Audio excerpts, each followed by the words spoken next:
Your baby's close to you. There's someone out there.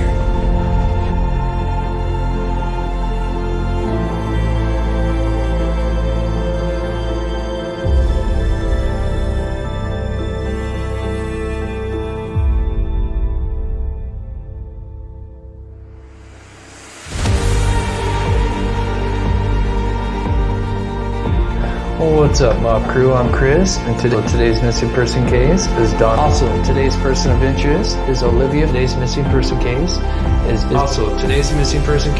Courtney.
No?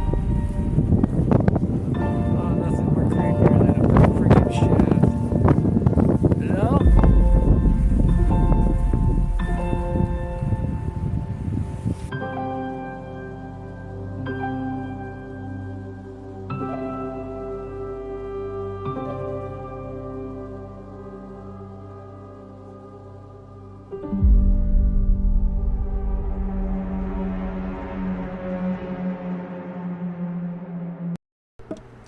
What's up, everybody? Thank you guys so much for tuning in.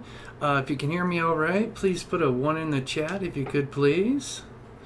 I am Chris with Monsters Under Our Bed. I cover murder, mystery to the paranormal. And today we're going to be talking about the Delphi Murders. Well, I guess Kegan Kline and everything that's just going on in Indiana. And they've got a search at the Wabash River. And today I think marks either day 17 or 18. I'll have to double check my math, but something up there. Approaching 3 weeks now. And today, I think it was today, there's been some new footage of them doing like recreating some scenes and stuff. So it's very interesting. We'll play that video as well. But it's kind of exciting if it is connected to the Delphi. The murder sheet, they've kind of doubled down and said that they believe this is connected to Delphi. I think a lot of us that are invested in Delphi Murders are still kind of in shock and kind of reserved just because there's never been much, nothing like this as far as Delphi Murders. There hasn't been anything like this in a long time. It's been pretty quiet. So other than just them releasing the Kegan Kline transcripts. So let me just get this real quick. Apple Pip, member for 6 months. That's awesome. Hi, Chris, mods, and chat. Thanks, Apple Pip, for being a member for 6 months. You are awesome. Thank you so much. So before we get talking about it quickly, we'd like to feature missing person posters in the beginning of all my shows. I do take requests. You can email me. I try to do priority for cases that are like current. You know, obviously the first 48 hours is crucial. But if you do have a friend or a family member that just went missing and they need the exposure, you can email me, and I usually get back to you pretty quick. So, we might do a call-in just Mike. We'll see, buddy. I know you said that you believe it's related to something else, and I would love to hear your thoughts on that. We'll see. If we get time, I would love to hear what you got, Just Mike. But we'll see, because I've got a lot. But I would love to hear what you've got to say, for sure. So let's get into the missing first. So we've got Kari Bard. She went missing at the beginning of the year on the 22nd of January in Tucson, Arizona, just at 24 years old. Just under 100 pounds, blonde hair, blue eyes. She's got 2 tattoos, a mermaid on the right arm and survival on the left arm. She was last seen at Emery Park in Tucson, Arizona, wearing black sweats and black jacket. She does not have a car or money and believed to be in the Tucson area. So if anybody's in that area, please keep a lookout for Kari. And then this is Dane Elkins. He went missing. Let's see, last seen. So he went missing on December 21st of 2020. But it does say that he was last seen on July 12th of last year. So maybe a runaway. He's 23 years old. And green eyes, brown hair, 5'11". So anybody in Oakdale, doesn't say where he's originally from, but I'm assuming California. So anybody has seen him, please contact the number below, 562-504-6005. So yes, my mods be happy to. It's join the mob crew at outlook.com if you need to email me. Boop. There you go. Awesome. Thanks, mods. You're on top of it. So all right. Yeah, there's been just a lot with Kegan Kline lately. So they are still searching.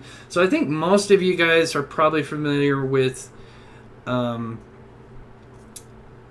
Delphi Murders, but we'll quickly recap just in case if you guys are new to it, if you guys are coming from the Dylan Rounds or Kylie Rodney case. But basically, 2 girls, Abby and Libby. It was a Monday. It was February 13th, 5 years ago, 2017.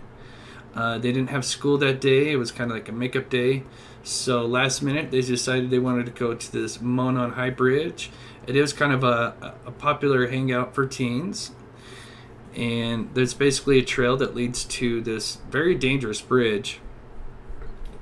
And so they would have their sister, Libby's sister Kelsi, drop them off at approximately 1:40 p.m.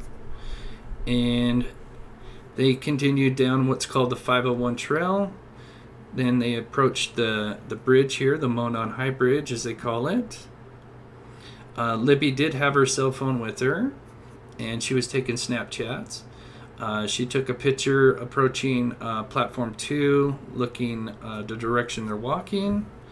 And then she took a Snapchat of Abby when she was on Platform 3, looking back at the direction they came from. If you haven't seen this bridge, there's a lot of videos on YouTube showing what this bridge is like when walking across it.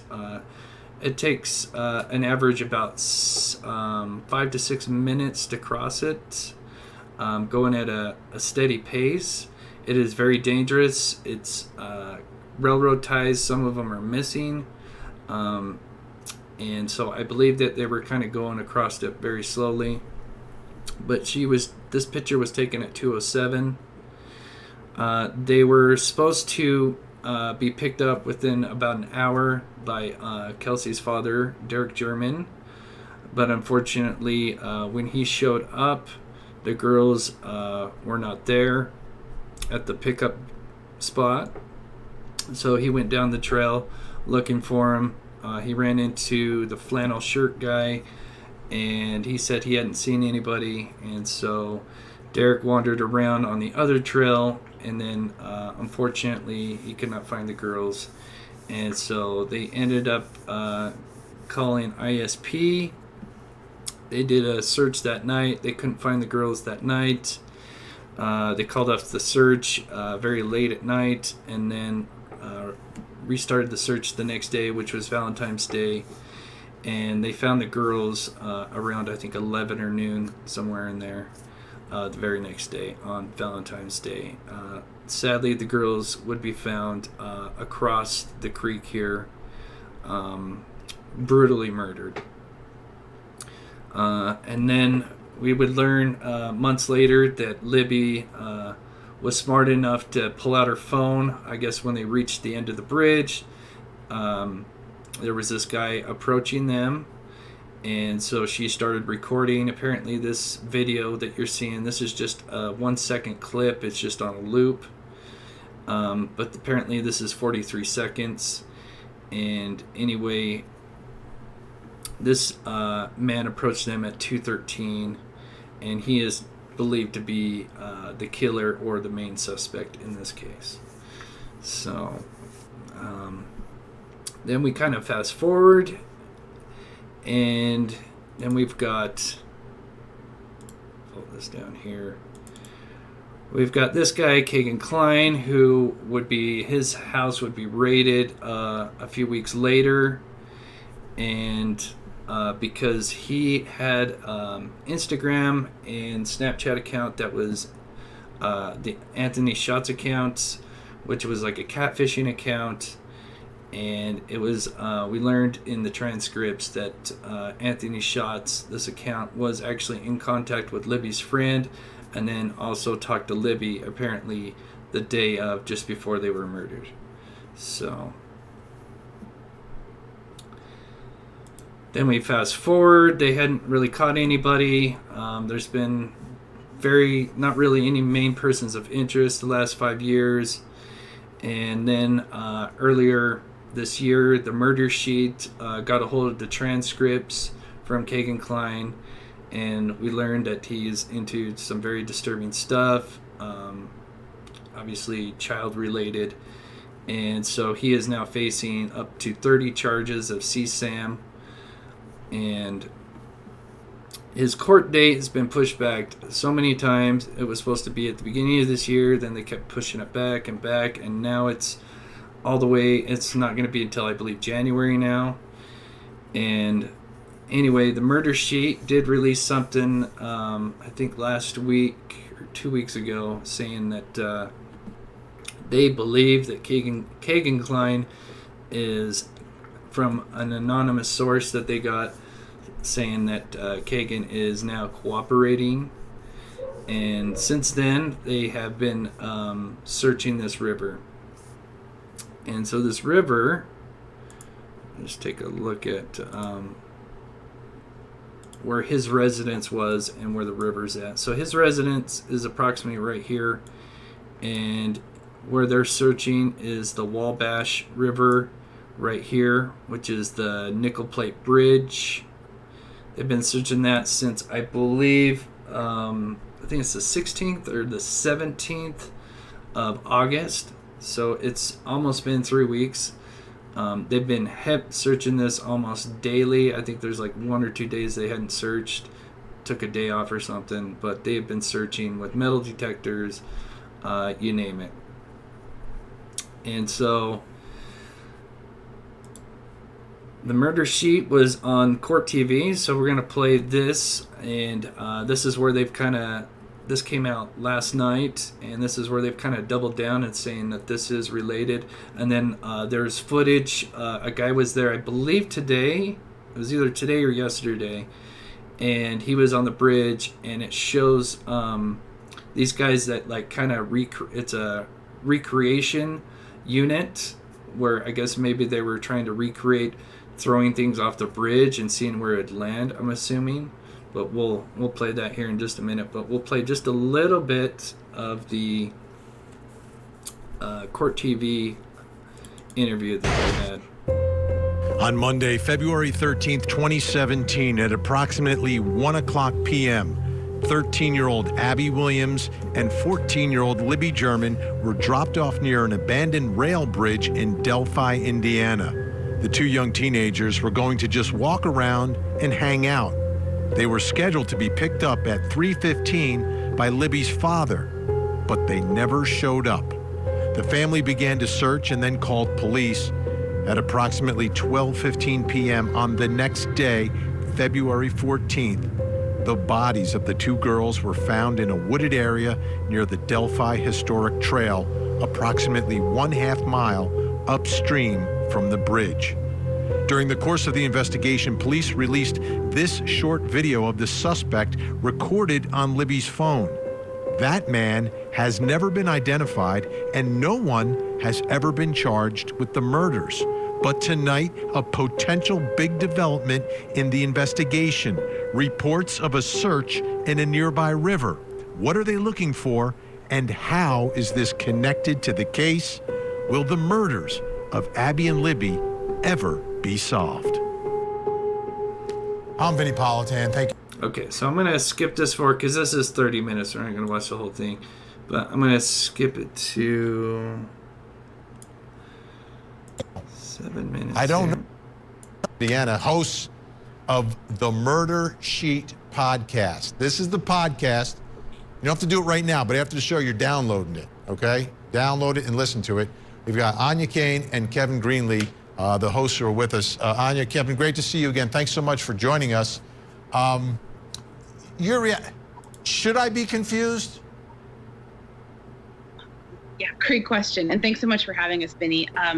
This is a very confusing case. And this is why, through our reporting, we've always really tried to stick with what are we getting out of the investigation? And can we put it in any sort of order or timeline or assign any sort of significance to one thing or another? And we kind of try to follow up what updates we're hearing about from our sources close to the investigation and through tips from locals, things like that.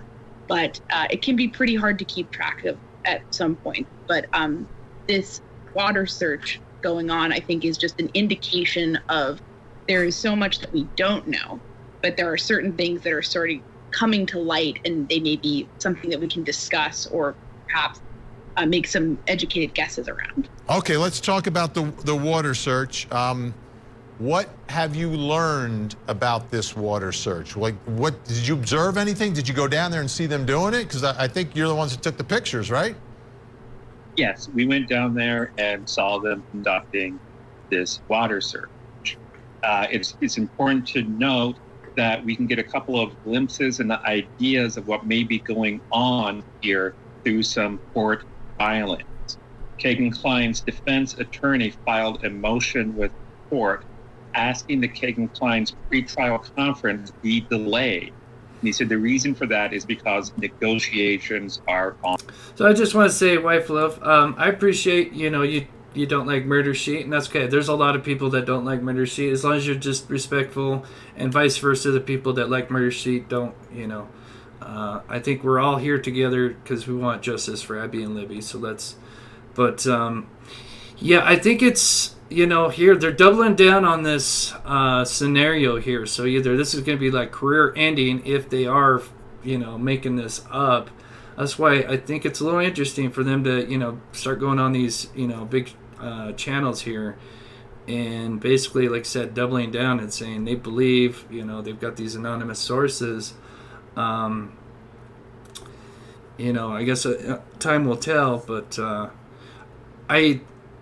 for the sake of Abby and Libby, I hope it's true, just because there's just nothing that's been done, So I that's just kind of my thoughts on it. I kind of hope it is true, just because, it's been 5.5 years and nothing. So that's why I'm just really hoping this is something that can lead to Abby and Libby's, justice. Ongoing. A couple of days after that, Kegan Kline, who had been in the custody of the Miami County Sheriff's Department since he was arrested, all the way back in August of 2020, paperwork was filed which put him temporarily in the custody of the Indiana State Police. And around that time, none other than the Indiana State Police began conducting this water search at a location just about a 6-minute drive from where Kegan Kline used to live with his father. Okay, this is significant, right? I'm a former prosecutor. You're working out a deal. To get something, you gotta give something. That's the way it works.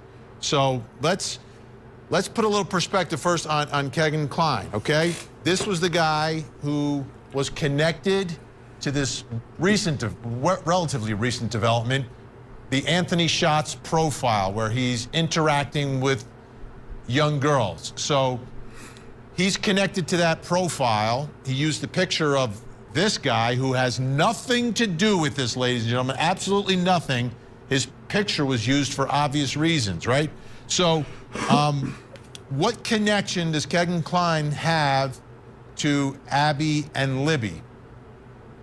So in August 2020, police arrested Kegan Kline on 30 counts associated with child sexual abuse materials. And we obtained a transcript of their interview with Kegan. And in that, the detectives make it clear that they're aware that Anthony Schatz was in communication with Liberty German in the run-up to her murder. So, yeah, that's a great point, J Moon. Wouldn't it be cheaper to dam off the area and drain the area? So from what I've heard, because there's a few locals that have emailed me a few tidbits, and I believe they have, correct me if I'm wrong, but I believe they have dammed it off a little bit, because if you notice, it's really low. I mean, it's like ankle deep, maybe a little bit bigger, but it is actually quite low. I believe it usually runs quite a few feet deep, so I think they have dammed it off as much as they can to be able to be on their hands and knees. So she's communicating with him. She believes he's a younger boy, closer to her age, and it's some sort of connection there online. And obviously that's a deception. This is an older man, an adult, who is communicating with her. And basically, police make it clear to Kegan in that interview that we know that Libby wanted to meet up with Anthony Schatz. And you also told one of Libby's friends, oh, well, I was supposed to meet up with her on the day of the murders, but she never showed up. So you're sort of seeing Anthony Schatz being a big factor in sort of what they're looking at in terms of what happened to Libby and Abby that day.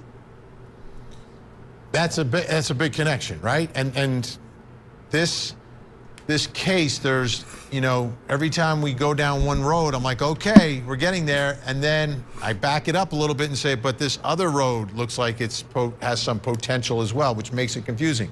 But he's in custody now, and you're saying it's his lawyer who said, wait a minute, we're in talks right now, so let's not finalize what we're doing in court relative to what? The child pornography charges?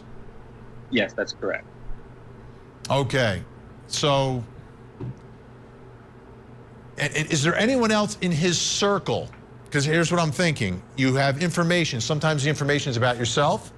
Sometimes the information could be about someone else. Okay, he's going to make up a great point. I have to kind of pause this so I'm not stealing the content. We'll play about like 5 more minutes of this, and then we'll talk about, because Kegan Kline's been doing some very interesting stuff lately as well. I don't know if you guys follow this case closely, you probably heard about it, but if you've seen my thumbnail, clearly he's been selling out lately. So is there anyone else in his circle, in Kegan Kline's circle, that we've been talking about or has been mentioned? You said he lived with his father, so that's someone who's kind of in his life. He lived with his father, and it's important to note that in that interrogation transcript that Anya referred to, police said they had analyzed the communications Anthony Schatz had with these underage girls. And it was obvious that these communications that were ascribed to Anthony Schatz were actually written by 2 different people. And at the time... Now that is interesting. I think that's huge. So the one thing that we learned in the transcript with Kegan Kline is that they felt like there was 2 personalities that was used in this so-called Anthony Schatz account. And they feel like most of one personality was obviously Kegan, but they feel like there was somebody else besides Kegan that was talking to some of these other girls, which also could have been Libby. Just the way how they talk to the girls. And I think that's very interesting. And maybe this is what it could be. Maybe he's given up. If this is in relation to Delphi, could this be, because they're clearly, in my opinion, looking at some kind of device, hard drive, flash drive, maybe cell phone, that maybe have some of that data that they need to get the momentum going. The only other person in the house with Kegan Kline, of course, was his father. Okay, so what's the status of his father? Is his father still alive? Is he under arrest? Is he just living his life?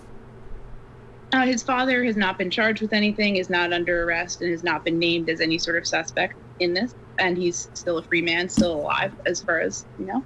And but we will note that within the communications between Kegan and police, they did make a few references to, knowing that multiple people were using some of these accounts.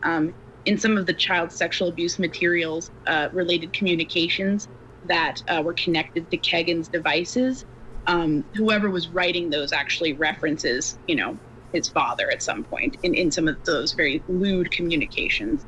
So it's an interesting picture that's starting to form here.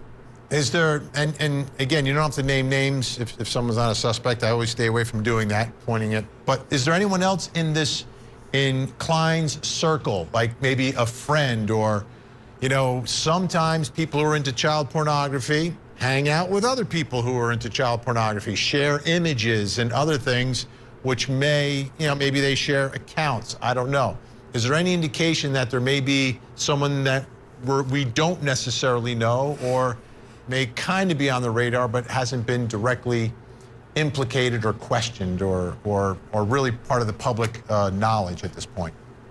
Yes, there's actually a very strong hint of that being a possibility, at least. In the transcripts, one of the detectives at one point noted that the Kegan Kline, I guess, was associated with some sort of drop box in which there were child sexual abuse materials found.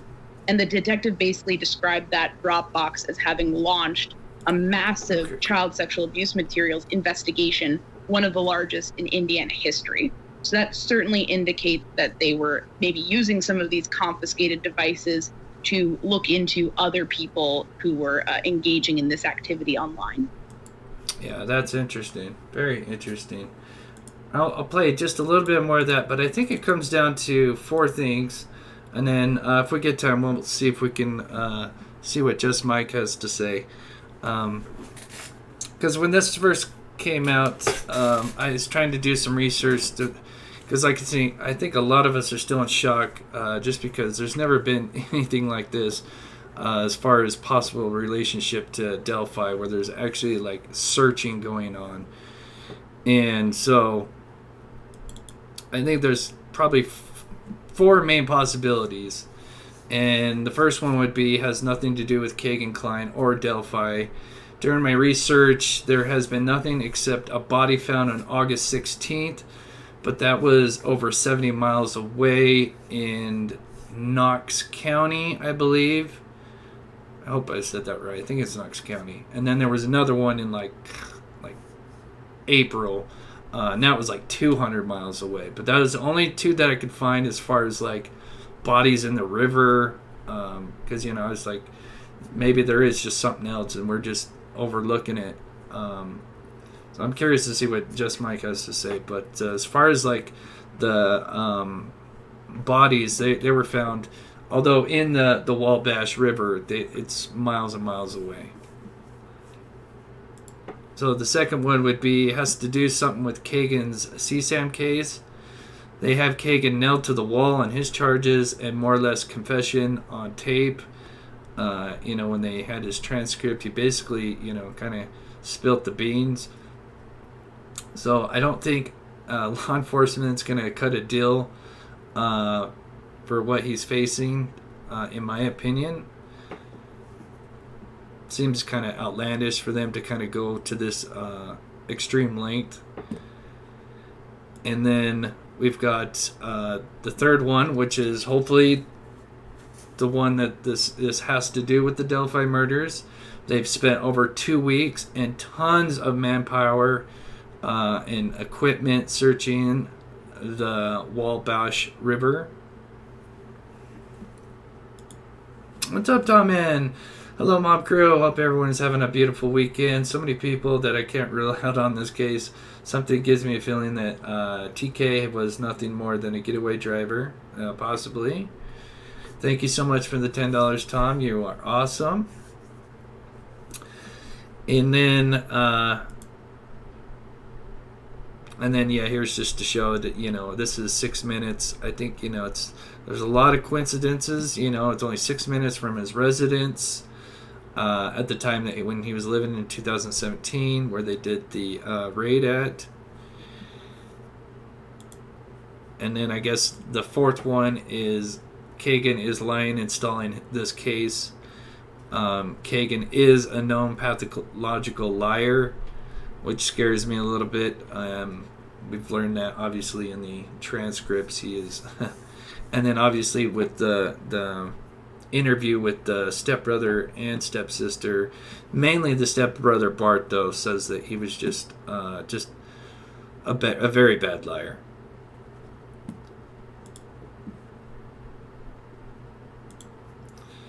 So let me we'll play just a little bit more of this, and then we'll get over to Kegan and what he's been doing lately as well, which is a little interesting.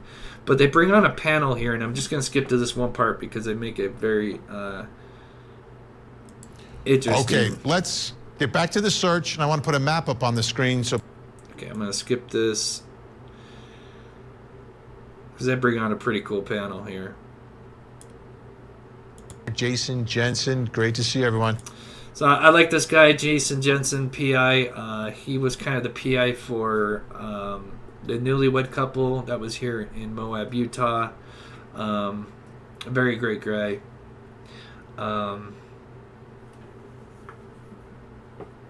Yeah, I agree, Just Mike. As far as like the body types, yeah. I mean, we've covered that in previous shows that, yeah, as far as Kegan being bridge guy, he's basically weighed the same. He don't fit the body type, but I think maybe still he could know, you know, somebody maybe in like the pedal ring that could be connected to this, or that second person, whoever was using the Anthony Shots account. That's what I'm hoping this leads to, is whoever they can figure out whoever was the other person using the account. Someone says there is a credible source that says the Friend 1 was released on ankle monitor 2 days before this search started. He may have rolled. Whoa! That's the first time hearing this. Someone says there's a credible source that says Friend 1 was released on an ankle monitor 2 days before the search. Wow. I've got to look into that. Thanks, Tom, for the $5. Interesting. Ooh. Very interesting. Anya, Kevin, let me ask you first question. That video, are they calling the person in that video the killer, a suspect, a person of interest? How has law enforcement labeled this person, or have they not labeled this person? Yeah, a lot of the communication around this case has been somewhat confusing. Our understanding is that while not necessarily outrightly identifying the person in the image as the killer, I feel like police have pretty strongly indicated that, you know, they want to talk to him about this case and that they feel that this might be our perpetrator here. Jason Jensen, you're looking at the man walking over the bridge. We saw the pictures of Ronald Logan, who I believe has passed away, is not alive anymore. What do you see? Do you see similarities? Does your eye see something different than mine?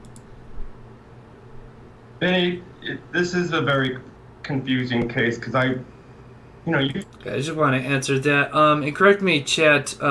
So there was two friends that they kind of mentioned in that transcript, and if I recall, one of them is kind of a drug dealer of sorts, and I can't remember if that was Friend 1 or Friend 2, and was the guy that lived with him in Vegas, I believe. Correct me. It's one of Friend 1 or Friend 2, but very interesting.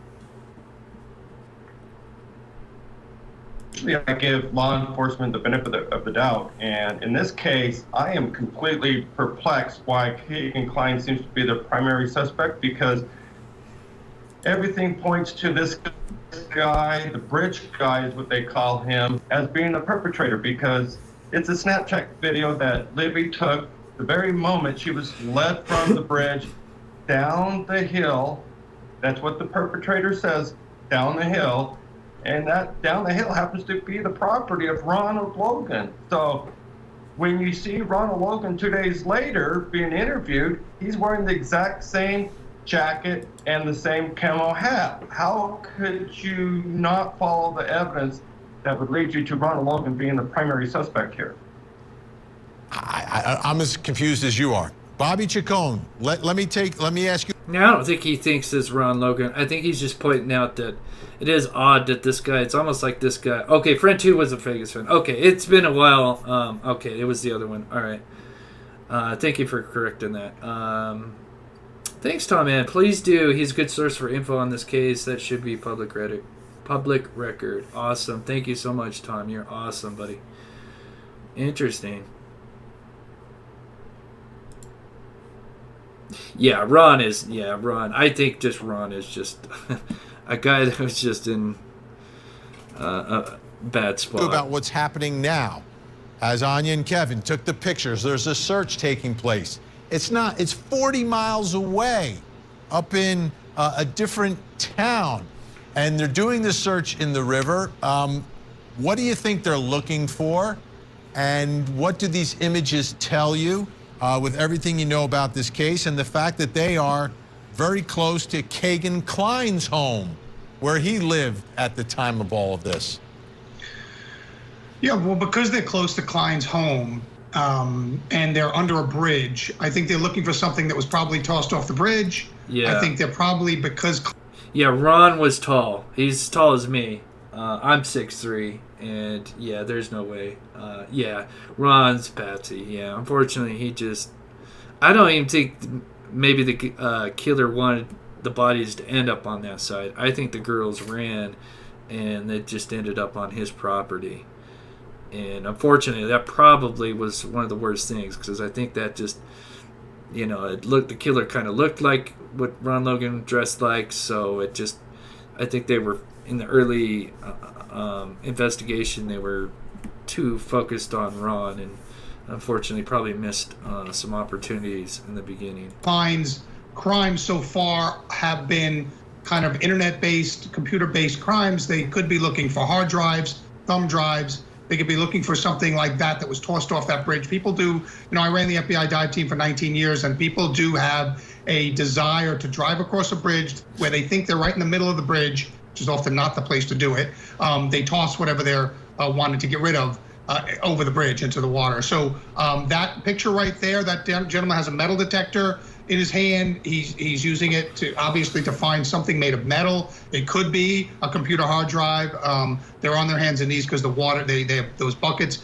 Those search lines are a grid. They're putting out a grid under the water, so they make sure they cover the whole area. You know, you can imagine something as small as a thumb drive tossed over a bridge, lands in water, drifts. So you'd have to search a pretty large area to find something like that. A hard drive may be a little heavier, may travel a little less, but they're literally on their hands and knees looking for, you know, what. Okay, I'm gonna. So just Mike. So this is why I don't think they're searching for a body or remains, because they got metal detectors out there. I don't know if that's what you mean by this comment, but clearly, I don't think you need a metal detector. I don't think a metal detector is going to help. I mean, I guess, I don't know. I mean, we do keep electronics on us, but it seems like they're got a lot of electronic or metal detectors out there. So, I think they're looking for some kind of electronic. Whatever evidence they have. Now, I understand that he may have been taken out of custody. I had a child murder case in Toledo, Ohio years ago where I took the person out of jail and I took them to the river where they said they deposited the child. And so I had a better idea of where to search. There is some reporting that Klein may have been taken out of jail into the custody of the state police who are handling this search, or they have at least a dive team nearby. My guess is that they have some information. Obviously, you don't start a search like this without some pretty specific information. They got that information from someone. And so it's a directed search. And it looks like they're looking for something fairly small because they're on their hands and knees in a very, very shallow area of the water. And so to me, it sounds like they're looking for some computer-related type evidence. Let me just throw this out. And again, no indication one way or the other. So yeah, that's pretty interesting. And I'll show you guys what they were doing. I can't remember if it was today or yesterday, but I think it's kind of cool. Tom, and all Ron did was slow the investigation down to a crawl. I think maybe there was a potential trail of sand or evidence back towards Ron Logan's home. Yeah, I think it's a multitude of things. Obviously, it didn't look good that Ron made up this fake alibi when he was really just trying to cover up for, because he drove. He was on, he had a suspended license, and he didn't want them to know that he'd been driving. So, and then his friend that he had told to kind of cover for him folded and told law enforcement. Obviously, that raised a lot of red flags. Like, okay, he just made up his alibi. Okay, so I think that really didn't help his cause for sure. All right, let's see. I want to jump over here.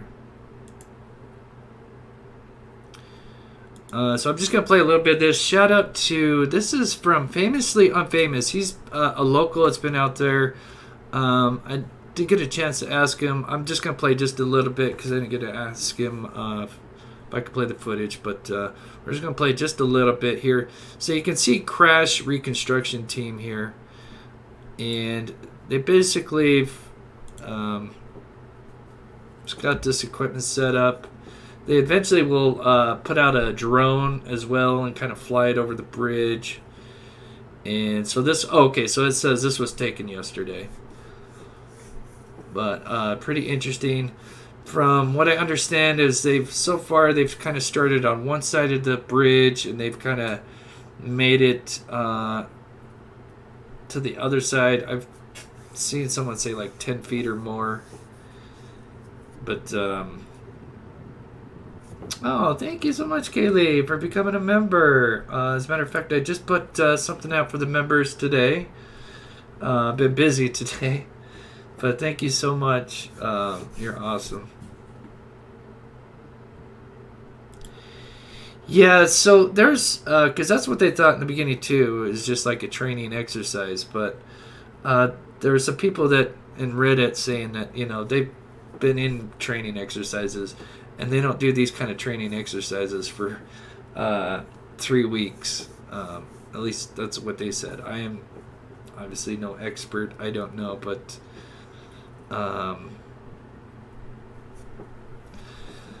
yeah.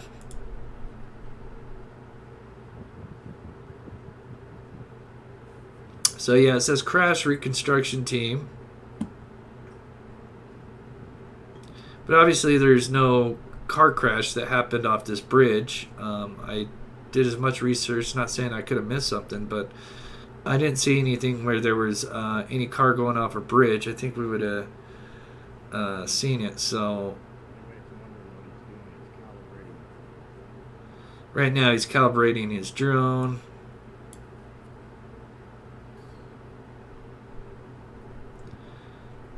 Fast forward it here. This is an interesting drone. I have not seen one this gnarly.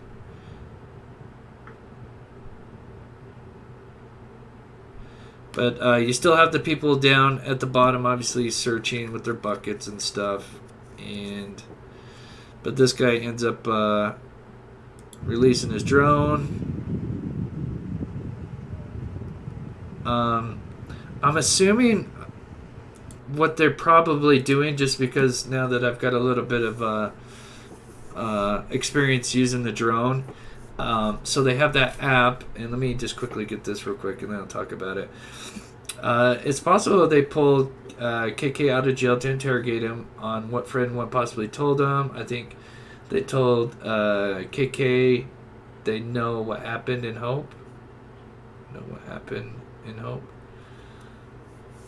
Yeah, like I said, let's just hope it's related. Like I said, for the sake of Abby and Libby, that's really... But anyway, while we watch this real quick, just for a little bit, let me skip it. Especially how slow it's going. Let me just watch it for a minute. So basically, they're using probably that one drone app. There's Drone Deploy. I'm sure maybe they have something similar that's even more advanced. But it basically maps everything out in 3D real time. And you can actually see... I'm assuming they'll go, obviously, over the river and stuff. Let's... skip it a little bit here. But yeah, so basically it's just sitting there taking photo after photo after photo, and then it's basically just mapping everything out in 3D real time, which is interesting. And you can actually see things in the water. Who knows what this drone can do? I'm sure it's top of the line, but it looks like the way it's just flying in a straight line, and then it's going to probably come back, and it looks like it's just doing grid lines. And basically it's just snapping photos. And then they can go back and look at it in 3D real time. And it's pretty cool stuff. Tom, man, look back at this guy's other videos. He was one that got me looking into the 2 dams being shut down or diverted. I verified it on DNR website. Yeah, this guy... yeah, I've seen a couple of his videos, not all of them, but yeah, really great guy. Obviously, the other day he started his bike ride at the old Kegan Kline's residence, and then rode the bike all the way to the bridge just to kind of show how it's not that far to get to the bridge. Yeah, that's classic grid search pattern right here, and it's just literally snapping photos. And that's about the right height for it. And it's just amazing to be able to go back and even the river, you can kind of see the different levels, and maybe that might help them spot something, especially now that it looks like they've got the river down to a real low point.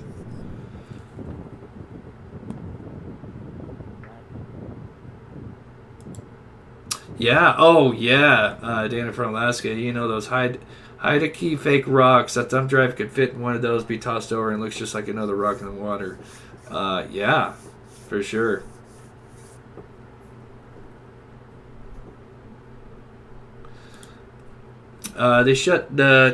Fancy says they shut down the dam twice a year always. I live here. Interesting. Huh.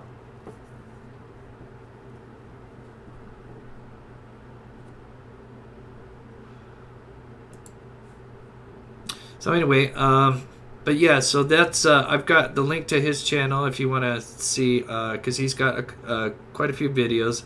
He's been going out there, if not every day, every other day, just basically watching what these guys are doing. And as you can see, the water looks pretty low.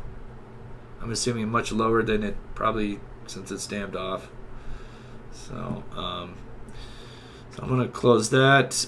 Once again, that's Famously Unfamous, and the link is in the description. So, let's switch over to the Daily Mail. So now what Kegan's been doing lately, which, no surprise, he's up to his old tricks.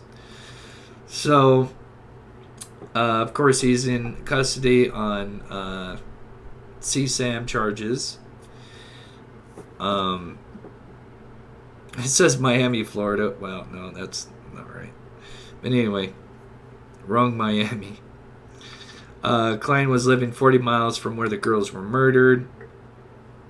Let's see. This week, police searched the river 2 miles from where he was living at the time.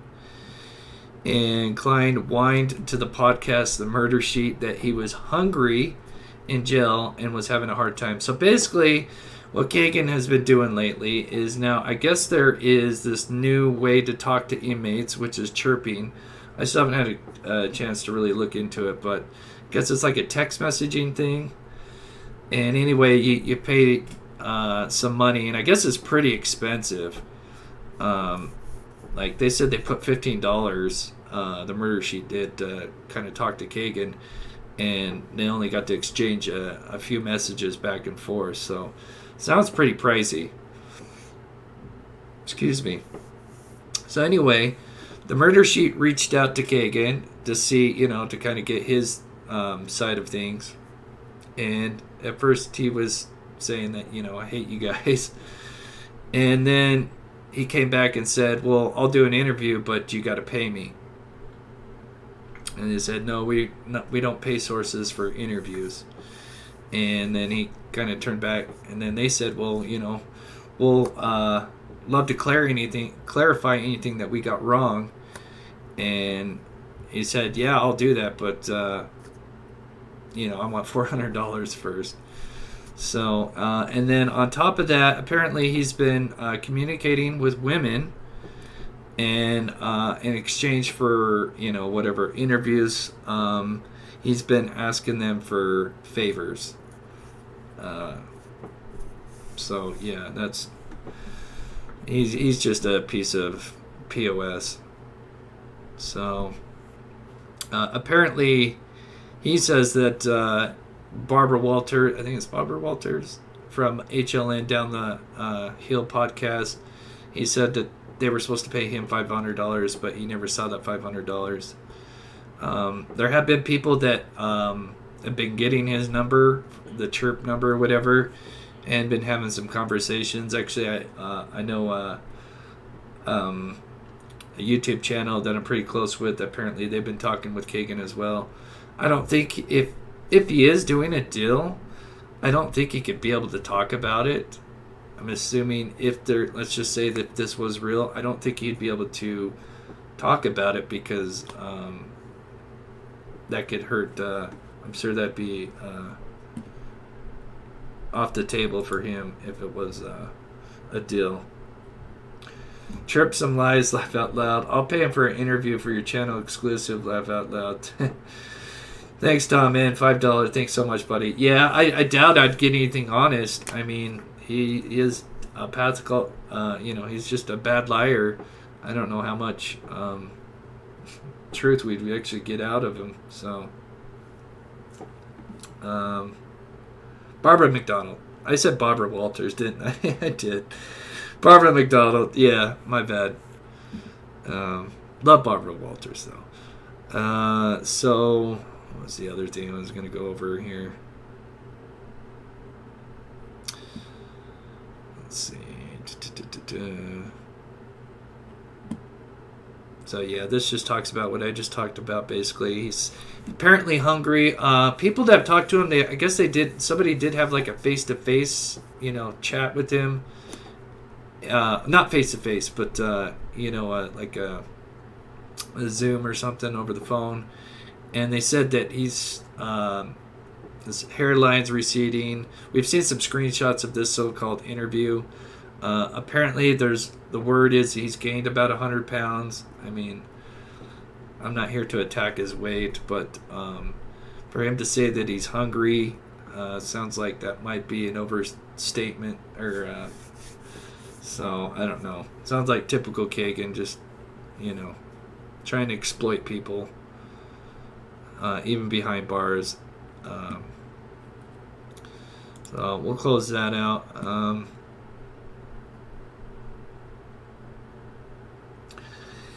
Just Mike, yeah, if you want to come on for just a minute, I'll let you on. Let's see how long have we been on for? Just curious to hear what you have to say. Let's try to kind of keep it short, buddy, but I'll let you pop on here for a second.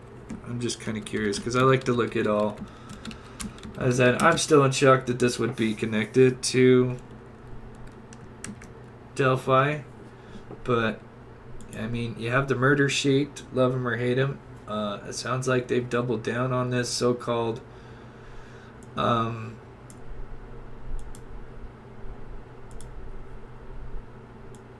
situation here.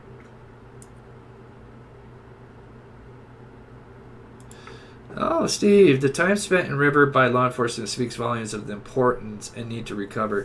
So that's what I think. The more each day that they're out there and all the equipment, I think speaks volumes in my opinion.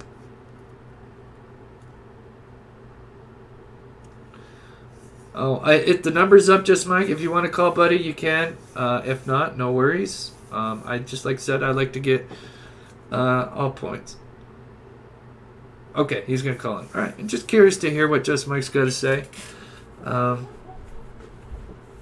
like I said, I've been trying to look for any other connections that this could be that's not, related to Delphi. But like I said, there was a couple of things where they found a body in a river, in the Wabash River, but it was 70 miles away. And then the other body that they found was like in April, and that was like 200 miles away.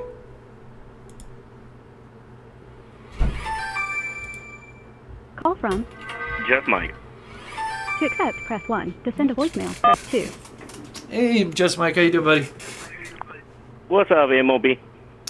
Just chilling, buddy. So yeah, just curious to hear what your side, buddy. So I sent you like all different variants of articles, all proving that the FBI agent Wendy Osborne had stated that they had cleared them, which was within February 25th. The first article will state no name, and then all the other articles all correspond to each other to that home as being Klein. And that's one thing a lot of people don't understand when I'm trying to tell them is the FBI has stated that they cleared them for the murders, but we're here like 5 years down the road saying, oh, they could be connected to Delphi. Mm-hmm. Like, I don't understand how people can't read articles correctly. Okay, I get what you're saying. They've said they've cleared them. And yeah, honestly, I don't think they're at least BG. Neither one of them, one's too tall and the other one's, a little wide. But I'll say it nicely. They said this person went across this bridge in 6 minutes. Yeah. There's no way that those two crossed the bridge in 6 minutes, let alone like if I showed my face and I had a comparison done on the first sketch, so I can actually say this. If everybody looked at my hair, which is a reddish-brown hair, we don't have screen, there's no way you can compare their hair to my hair. There's no way. Right. That's another reason I say that. Yeah. Good point. Plus, on top of it, the key thing that everyone keeps on missing, there's supposedly a witness. That witness is McCain. Until McCain says, hey, I pointed at this person, it's anybody. Oh, you're talking about Dave or Dan McCain? Yes. Mm-hmm. Yeah. Supposedly that they had a conversation and met face to face. That's the story on this thing. Mm-hmm. But I kind of counterdict that by the FBI release of the transcript when it came to Ron Logan's thing, saying most likely he was bloody. I'm looking at this. You take away the first sketch, you take away this second sketch, you got nothing. In other words, we have no witness. What do we have left with the facts only? The only thing we have is a speculation of a third-party video, which was cut and edited. Mm-hmm. A lot of people don't want to admit that, but it was cut and edited. And then you have basically that. Yeah. Yeah, there's... yeah, I agree with you. There's some points that you make that... especially with the sketches, I don't even want to get into those. Those are atrocious. Well, if I started going back to all my Facebook stuff that I had on that sketch, I'd be asking everybody, like, why has this guy got the same sketch-like style from the last 5 years, and they're all look differently, but they're the same? Oh, so you're talking about the artist that drew the sketch? He's kind of... Yes, I'm talking about Brian Phillips, correct. Oh, okay. Interesting. See, most people know me as the troll on Delphi. I looked at it as, yes, I did some bad things, and I did some good things. And some of the good things I looked at is I found information that other people had seen, but they keep on forgetting, and people know me as the recall guy. And I'm looking like, this is what they're going to do in court to you. They will recall your memory to see if you can remember things. And that's why I repeat things so much. Yeah. Yeah, I got you. But also on a different day, like I don't want to take your whole show over, I would love to talk about how I believe that we can actually debunk or prove that the killer most likely met a cop. That question has never been answered. That was asked recently with Carter, and he chooses to deflect on that. Now, I've heard other people's excuses saying it's Klein and all, but I'm looking at like, no, I don't think that's who they're talking about. Like, I believe they know who the killer is. The problem is they can't place it there with no witness. No witness, no DNA, no nothing. You have nothing. Yeah. Yeah, I think I think they do have a lot of the pieces, but they don't have that one piece that they can officially convict somebody. I think it comes down to like what a good friend of mine, which we're not friends, she kind of did her own way of investigating it, is going to take down himself, who I call his GK, confessing to it, or his friend, which I refer to CT, actually tells, no, CM, not CT. CM actually tells the truth that he was there and he saw the whole thing. I gotta get caught back up on my thing. I know the first person, but okay. I think I know who you're talking about. Yeah, interesting.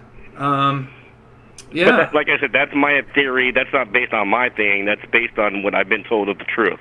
Yeah. So I'm looking at this. If I'm right and it comes out that way of being told, congratulations to the lady that investigated the case correctly. Yeah. Yeah. Well, maybe this is something that Kegan, because like I said, maybe there's a kind of maybe a pedo ring that he was involved in, and maybe I'll put it in this sense. If what I've been told is correct, it's more than just the murder itself. Like there's other things connected. Like if you really did like searching like I did, and you watched everything. Sure. I find it very in coincidence, speaking of that kind of ring, that in the last 5 years they've had at least over 50 different type of sweep stings raids in that state. And if you followed after the murder, you'd look at them like, wait a minute, why is there 7 of them? Like constantly happen. But the key thing about Indiana is it's always been corrupt. People got to remember that Indiana is and it was a corrupt state. It goes back to the mafia days. Interesting. It's called, I point myself mostly at the head of authority, which is basically Carter. Nothing passes Carter. Corrupt or not, nothing passes Carter.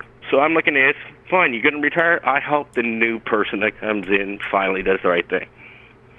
Just like the sheriff, I hope the right person does the right thing. Yeah. On that, I think Anna's kind of maybe right. 5 years, nothing happens. 10 years, nothing happens, or nothing. And she said that on Dr. Roz. Oh, wow. Yeah. If you go back on Dr. Roz, you can hear her quotably say that. Interesting. Yeah, let's hope that isn't the case. I said, I just, for the sake of Abby and Libby, I just, hope there's something that we just don't know, that we're just, the only law enforcement knows, and we're just kind of left out of the loop, and this crazy puzzle gets put together, and we just like, oh my gosh, it was right there, or we're, I'll make a good, easy response, and thank you, Patricia Burns, for saying that I'm passionate. Yeah, I'm passionate. Yeah. It goes back to, like, even this first case that I dealt with in California near my house. That was a murder missing case. That still bugs me to this day because never found the body, but conviction. I look at Delphi's thing is I don't want to see a repeat of long distance. Yeah. No, I agree. But in the day, it's even like your own self or any YouTubers, and I hope everyone hears me say this. From a person that says that trolls a lot, future-wise, on any case, including Delphi, let's try to keep it to the facts and only the facts, and even if it's limited, because this case has hurt with speculation, rumors, and theories, and Oh, I'm part yeah. of that. Oh, yeah. I'm part of it. I can say that. Yeah, I think with this case, I mean, it just, you can't help but go down some of that route. And I'm sure everybody that's been invested in this has gone down that route. The hardest part is trying to keep it private more to public, because even when you go private, if you've already seen, i.e. Dave Erskine, that man really did not know that those texts were being copied and saved out. Right. So it's a teaching lesson to everybody out there. You got to be careful what you write in text out in the internet world, no matter if you're friends or not. You have to be careful what you write. Yeah. Yeah, times have changed very fast. And everything's documented and recorded, even the stuff that you wouldn't think, just a simple, especially right after a tragedy. I agree. But like I said, I don't want to take up your time for your whole thing. If you can get to those articles and showing it, let people judge for them themselves. That's the only thing I'm asking for. Yeah. But it doesn't have to be today. Like, it could be any time. Because like I said, I gave you a whole bunch, so it's not like you can cover this while on the fly. Yeah, I'll take a look at them, and then obviously I'll be covering this case more, and then we can always bring up that issue, and if we get time, maybe we can have you on, and you can kind of go over it with me. It's good to see that one of my friends is on here, Teresita Hillis. She's one of my good friends. That follows you a lot. Awesome. On that, I'll call you later for all different things. But that's my take on the Delphi case. All right, buddy. I appreciate you calling in. Bye. Bye-bye. Bye-bye. So that was just Mike. Thank you so much for calling in. He feels that they've kind of cleared Kegan and Tony as far as suspects, and they have kind of said as much in a fashion, and they've never interviewed Tony Klein that we know of, but I still, in my heart, I just like I said, going back to the sake of Abby and Libby, that this, whatever is going on, is connected somehow. We just don't know what that piece is yet. So let's just hope that they find whatever they're looking for, and if it does relate to this, we can get some answers. Yeah, everybody. I just looked at Carter with the side eye. He's too emotional around it. Yeah, I've been 50-50 on Doug Carter. Sometimes I think seems like he's a very passionate guy, and then sometimes there's some red flags. But I think you could do that with a lot of people that have done, a lot of interviews. But yeah, I see everybody talking about this Alyssa Fletcher case. Yeah, I'm going to be looking into it. I just was aware of it just a couple hours before I went live. But yeah, I'm going to look into that because. Yeah, that looks like a strange case indeed. Jogger that was, she was kidnapped, unfortunately. Let me exit out some of this stuff here before we finish up.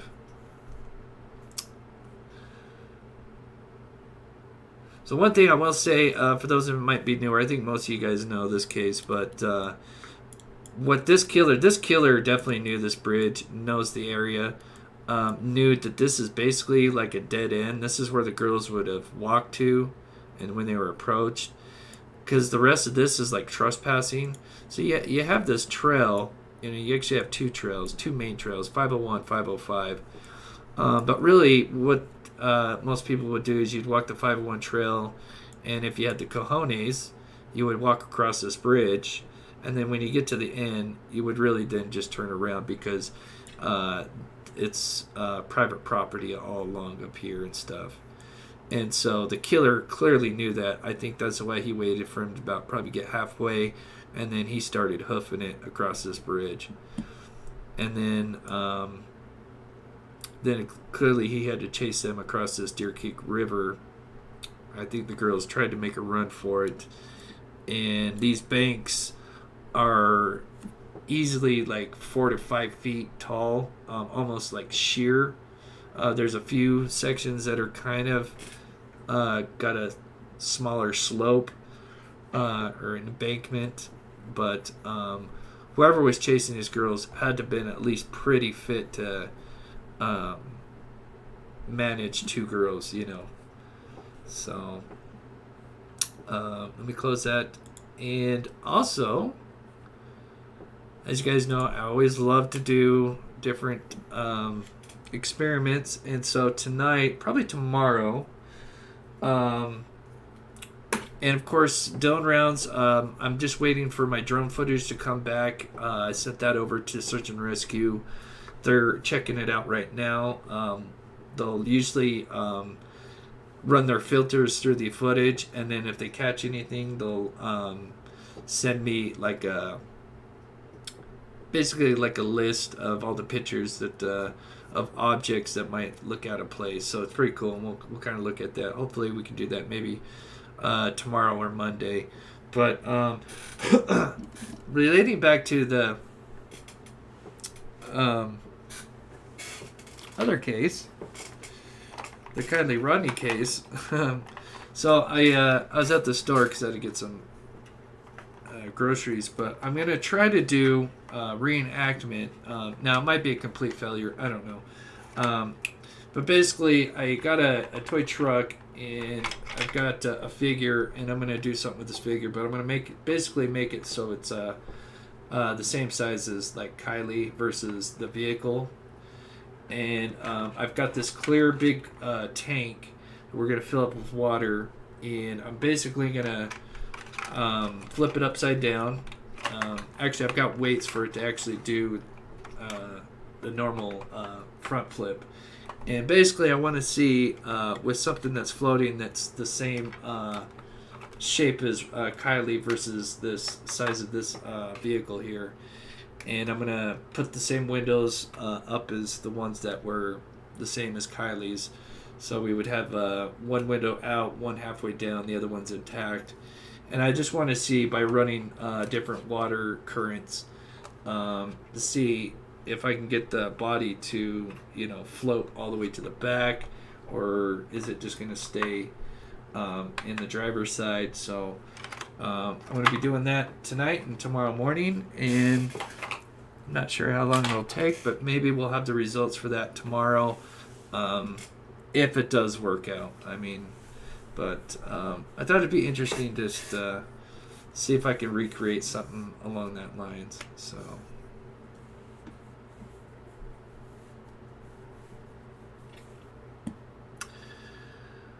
let's see.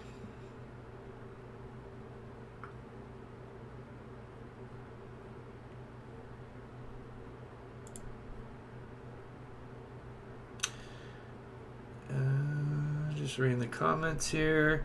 So anyway, for those that are members, like I said, I did put out a video for you guys, and then I've got one more for where we flew the drone over the water hole. It's really cool looking because it's like a swamp that's like a neon green. So I should have that out in a day or two as well for the members. So thank you guys so much. Donated. You guys are amazing. As always, we feature the viewers' pets at the end. If you're new to the channel and you've got a pet and you'd like to have it featured at the end, just email me and the pet's name, and we will put a collage of the new pets together. It takes me a while, but we will feature it in an upcoming live. I'm just reading the chat here. Well, I'll explain that history. When I get to that point, I'll explain. But just checking the chat.